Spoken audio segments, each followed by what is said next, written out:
ស្នេហ៍ឆ្ងាយជាងភពយូរេណសគឺគេនិយាយអំពីតួអង្គពីរនាក់គឺ Kate ហើយនិង Lynn ដែលទាំងពីរនាក់ធ្លាប់បានស្រឡាញ់គ្នាតែក្រោយមកពួកគេក៏បានបែកគ្នាអស់មួយរយៈពេលធំដោយម្នាក់បានដើរតាមក្តីស្រមៃរៀងៗខ្លួន Kate បានក្លាយជាអ្នកជាមួយទៅរីឯ Lynn បានក្លាយជាអវកាសយានិកថ្ងៃមួយកំឡុងពេលចុះបេសកកម្មយានអវកាសរបស់ Lynn ក៏បានជួបជាមួយនឹងឧបទ្ទវហេតុក្រោយពេលដែលមនុស្សនៅលើផែនដីបានដឹងពីដំណឹងនេះពួកគេបានសន្មតថា Lynn បានស្លាប់បាត់បង់ជីវិតបាត់ទៅហើយនៅពេលដែល Kate បានដឹងពីព័ត៌មាននេះនាងមានការពិបាកជាខ្លាំងរហូតនាងសម្រេចចិត្តនឹងប្រកួតជាមួយនឹងខ្លួនឯងគឺនាងនឹងចុះទៅកាន់ជម្រៅទឹកដែលជ្រៅជាងជម្រៅដែលនាងធ្លាប់ចុះទៅដល់រាល់ដងនៅក្នុងខណៈពេលនោះស្រាប់តែ Kate បានសន្លប់បាត់បង់ស្មារតីដែលជាហេតុនាំនាងឆ្លងទៅកាន់ចក្រវាឡមួយផ្សេងទៀតដើម្បីតាមរក Lynn ម្ចាស់បេះដូងនោះអីតែទោះបីជានាងខំប្រឹងយ៉ាងណាក៏ពួកគេទាំងពីរនៅតែមិនអាចបាននៅជាមួយនឹងគ្នាទ្រឹស្ដីនៅក្នុងរឿងនេះគឺគេនិយាយថាស្នេហ៍ធំជាងចក្រវាឡជ្រៅជាងមហាសមុទ្រគឺចង់សំដៅទៅដល់ស្នេហារបស់ Kate ដែលមានឲ្យ Lynn នាងហ៊ានលះបង់សូម្បីតែជីវិតខ្លួនឯងដើម្បីតាមរក Lynn ទៅគ្រប់ចក្រវាឡដែលនាងទៅដល់អាចនិយាយបានថាស្នេហារបស់ពួកគេគឺជាស្នេហាមហាវេទនា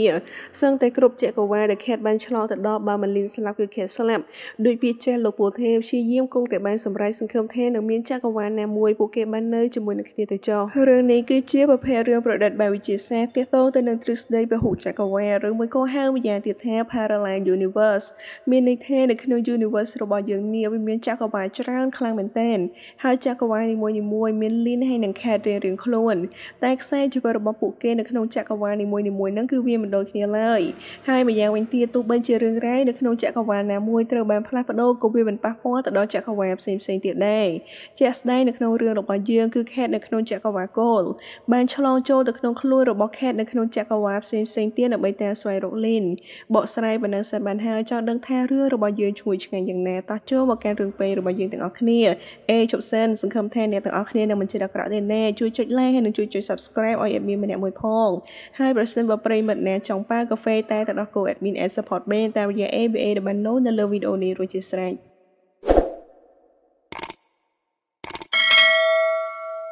រឿងរបស់យើងបានចាប់ផ្ដើមឡើងដោយបង្ហាញពីការប្រកួតស្វែងរកជើងឯកជ្រមុជទឹកហើយបេក្ខជនតែម្នាក់ដែលរឿងនឹងបង្ហាញយើងនោះគឺកញ្ញា Kate ឬមួយក៏ Katriya ដែលសម្ដែងដោយ Becky នឹងឯងតែក៏មើលមុខបេក្ខជនប្រកួតធ្វើដូចថ្ងៃនឹងជាអវសាននៃពិភពលោកអញ្ចឹង